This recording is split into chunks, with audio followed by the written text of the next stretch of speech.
Bukan hanya dongeng semata, kisah hasil hubungan makhluk halus berupa Gondoruo dengan manusia benar telah terjadi. Kisah ini dimulai dari seorang gadis yang baru saja menikah, namun ditinggal pergi oleh suaminya sebelum melakukan hubungan suami istri karena adanya pekerjaan yang mendesak. Bagaimana kisah lengkapnya? Silahkan saksikan video ini sampai habis. Something's gonna bring the change. Journeys we are meant to take. Something at the edge of space. Anak yang keluar dari rahim seorang ibu bernama Nasikah ini ternyata bukan manusia biasa. Setelah mendapat bisikan gaib dari langit, mereka memanggil anak tersebut dengan nama Tebo.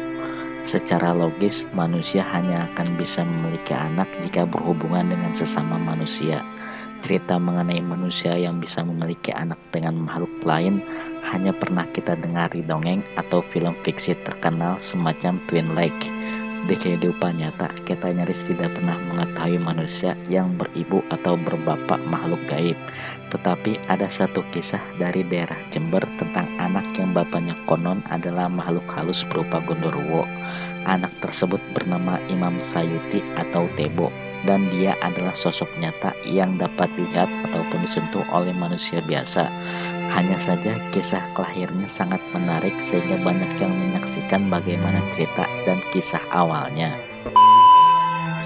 Awal cerita bermula pada tahun 1970-an saat ada sepasang muda dan mudi yang baru saja melangsungkan pernikahan dan ditinggal pergi sehingga belum sempat berhubungan intim karena adanya tugas pekerjaan.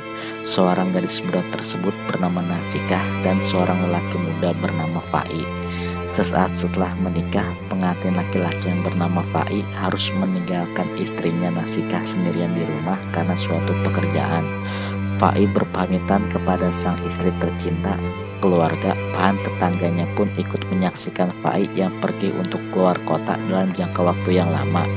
Namun hanya 3 hari berselang setelah kepergiannya, Nasikah mendapati sang suami tercinta pulang ke rumah mereka. Meski Nasikah sempat bingung dengan kepulangan suaminya, namun ia tidak menaruh curiga ataupun bertanya lebih lanjut kepada suaminya yang baru saja pulang. Kedua pasangan suami istri ini pun hidup layaknya suami istri sewajarnya, dan setelah beberapa lama Nasikah pun hamil. Sayangnya setelah 7 bulan kehamilannya, sang suami berpamitan lagi untuk pergi keluar kota. Tanpa diduga, selang beberapa hari suaminya kembali lagi ke rumah dan terkejut mendapati sang istri tercinta Nasikah yang tengah hamil tua. Rupanya suami yang baru saja pulang ini ternyata suami aslinya dan belum pernah pulang sebelumnya. Nasikah pun mencurigai dengan suaminya yang sebelumnya tinggal bersamanya yang mirip seperti suami aslinya selama ini. Setelah ditelusuri, ternyata suaminya yang selama ini tinggal bersamanya adalah makhluk halus yang menyerupai suami aslinya. Dan makhluk halus tersebut yang menyerupai suaminya adalah makhluk halus sejenis Gondoruo yang menyamar. Penyamaran yang dilakukan oleh Gondoruo tersebut cukup lihai karena suara, tingkah laku, dan postur tubuhnya 100% menyerupai suami aslinya. Tidak ada alasan bagi Nasikah untuk mencurigainya. Fai yang baru saja pulang dan mengetahui istrinya sedang hamil tua tentu membuatnya marah luar biasa. Ia pun menuduh sang istri Nasikah berselingkuh. Tetapi untungnya beberapa orang tetangganya berhasil meyakinkan Fai bahwa Nasikah tidak berselingkuh. Ia hanya tinggal bersama dan berhubungan intim dengan orang yang mirip seperti suaminya sendiri. Nasikah tidak pernah keluar rumah ataupun berniat untuk mengkhianati Fai. Setelah kemarahannya reda dari penjelasan orang terdekatnya, Fai akhirnya mau menerima bayi yang dikandung Nasikah sebagai anaknya. Hari demi hari, bulan demi bulan, anak itu ditunggu kelahirannya. Dan rupanya kisah aneh keluarga mereka tidak berakhir di situ saja. Anak yang dilahirkan dari rahim Nasikah bukanlah anak manusia biasa. Ia memiliki perawakan yang mirip dengan makhluk halus. Tubuhnya penuh dengan rambut dan bintik-bintik merah. Anak ini kemudian diberi nama Imam Sayuti. Namun setelah mendapat bisikan gaib yang disinyalir dari langit, mereka memanggil anak tersebut dengan sebutan Tebo. Tebo dilahirkan di lereng gunung di desa Wuluhan, Jember, Jawa Timur. Sosok Tebo yang dipercaya sebagai titisan anak Gondoruo sejak dibesarkan oleh manusia, maka tingkah lakunya layaknya orang biasa. Tetapi pada kenyataannya, Tebo tidak bisa beradaptasi dengan baik dengan lingkungan sekitarnya. Sebagian dari dirinya sangat berbeda dengan makhluk biasa lainnya. Ia makan 5 kali lebih banyak dari porsi manusia kebanyakan. Ia hanya tidur 2 jam sehari, kencing 2 kali sehari, dan buang air besar 2 kali sebulan. Tebo juga memiliki kesulitan dalam berkomunikasi. Ia hanya bisa memahami bahasa Jawa, itu pun tidak bisa ia pahami dengan baik. Ada bentuk yang aneh di bagian belakang kepala Tebo.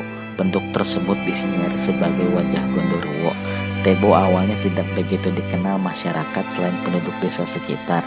Ketenarannya berawal pada tahun 1990-an saat seorang manajer wahana misteri mendengar tentang manusia setengah Gondoruo. Ia pun mencari tahu tentang makhluk ini dan bertemu dengan Tebo. Tebo kemudian diundang sebagai salah satu makhluk yang dipamerkan di wahana misteri. Masyarakat yang mendengar tentang kisahnya pun berbondong-bondong datang untuk melihat secara langsung. Banyak masyarakat yang takjub melihat adanya manusia keturunan makhluk gaib seperti ini.